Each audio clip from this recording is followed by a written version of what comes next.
So ನಿಮಗೆ ಎಷ್ಟೋ special ಆಗಿತ್ತು ಅಂದರೆ ಅವರು ಎರಡೇ ಸಿನಿಮಾ ಆದರೂ ಕೂಡ ಬಂದರೆ ಒಂದು ಡೆಡಿಕೇಟೆಡ್ ಆಗಿ ಕೆಲಸ ಮಾಡಿರುವಂಥ ಆರ್ಟಿಸ್ಟ್ ಅನ್ನುವಂಥ ಮಾಹಿತಿ ಇರುವಂಥದ್ದು. ಹಾಗಾಗಿ ತುಂಬ ಡೆಡಿಕೇಟೆಡ್ ಇದ್ದಾರೆ, ತುಂಬ ಪ್ರೊಫೆಷ್ನಲ್. ಅಂದರೆ ನಾನು ಯೂಶ್ವಲಿ ಸೀರಿಯಲಿಂದ ಬಂದವ್ರಿಗೆ ಆ ಪ್ರೊಫೆಷ್ನಲಿಸಮ್ ಇವಾಗ ಡಿಸಿಪ್ಲಿನ್ ಚಿಕ್ಕ ವಯಸ್ಸಿಂದ ಹೇಗೆ ಕಲ್ತಿರ್ತಾರೆ ಹಂಗೆ ಬದುಕಿದಾಗೆ ಟೈಮ್ ಅಂದರೆ ಟೈಮ್. ನಮ್ಮ ಸೀರಿಯಲಲ್ಲಿ ಒಂದಿಷ್ಟು ಆಚೆ ಊಟ ಬಿಟ್ಟರು ಪರವಾಗಿಲ್ಲ, ನೀವು ಕೆಲಸ ಮಾಡಬೇಕು ಅನ್ನೋ ಒಂದು ಸ್ಕೂಲ್ ಅದು ನಮಗೆ.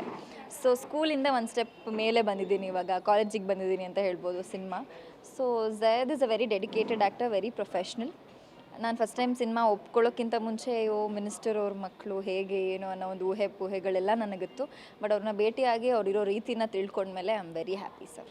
ಸ್ಪೆಷಲಿ ನಿಮ್ಮ ಜೊತೆ ಆತ್ಮೀಯತೆಯೂ ಕೂಡ ಜಾಸ್ತಿ ಆಗಿದೆ ಸಿನಿಮಾದಿಂದ ಸಿನಿಮಾಕ್ಕೆ. ಸ್ನೇಹ ಕೂಡ ಒಂದಂದರೆ ಏನೇ ಇದ್ದರೂ ಕೂಡ ಹೇಳ್ಕೊಳ್ಳುವಂಥ ಸ್ನೇಹ ಕೂಡ ಬಿಲ್ಡ್ ಆಗಿದೆ. ಸೊ ಹೇಗೆ ಅನಿಸಿದೆ? ಸ್ಟಾರ್ಟಿಂಗ್ ನಾವು ಸ್ಕೆಡ್ಯೂಲಲ್ಲಿ ನಮ್ಗೆ ಆ ಸ್ನೇಹ ಇರಲಿಲ್ಲ, ಆಮೇಲೆ ಅದು ಒಂದು ಫ್ರೆಂಡ್ಶಿಪ್ ಬೆಳೀತು. ಸೊ ಇವಾಗ ಏನೇ ಇರಲಿ, ಅನಿಲ್ ಸರ್ ನಂಗೆ ಮುಂಚೆಯಿಂದನೂ ಕ್ಲೋಸ್ ಫಸ್ಟ್ ಸಿನಿಮಾಯಿಂದಾನೆ. ಸೊ ಅದು ಒಂಥರ ನಮ್ಮದೇ ಒಂದು ಟೀಮ್ ಆದಾಗ, ಅನಿಲ್ ಸರ್ ಇರ್ಬೋದು, ನಾನಿರ್ಬೋದು, ಅಥವಾ ವಾಲಿ ಸರ್ ಇರ್ಬೋದು, ಝಯದ್ ಇರ್ಬೋದು, ಏನೇ ಇದ್ರೂ ಒಂದು ಡಿಸ್ಕಷನ್ ಮಾಡ್ತೀವಿ ಹಿಂಗೆ ಹಾಗೆ ಅಂತ. ಆಮೇಲೆ ಫಸ್ಟ್ ಆಫ್ ಆಲ್ ಅಯೋಸಿವಿನೇ ಈಗ 1.1 ಮಿಲಿಯನ್ ರೀಚ್ ಆಯ್ತು ಇವತ್ತು ಇನ್ 8 ಡೇಸ್. ಸೊ ಅದೊಂದು ಫಸ್ಟ್ ಒಂದು ಇವಾಗ ಇನ್ವಿಟೇಷನ್ ಜನಕ್ಕೆ ಇದೊಂಥರ ಸಿನಿಮಾ ಇದೆ, ಈ ಹೆಸರಲ್ಲಿ ಒಂದು ಸಿನಿಮಾ ಬರ್ತಾ ಇದೆ ಅಂತ. ಫಸ್ಟ್ ಝಯದ್ ಅವ್ರ ಬರ್ಡೇ ಗ್ಲಿಮ್ಸ್ ಬಿಟ್ಟಿದಾದ್ಮೇಲೆ ಇದೇ ನಾವು ಫಸ್ಟ್ ಸಾಂಗ್ ಬಿಟ್ಟಿರೋದು. ಸೊ ಒಳ್ಳೆ ರೆಸ್ಪಾನ್ಸ್ ಇದೆ.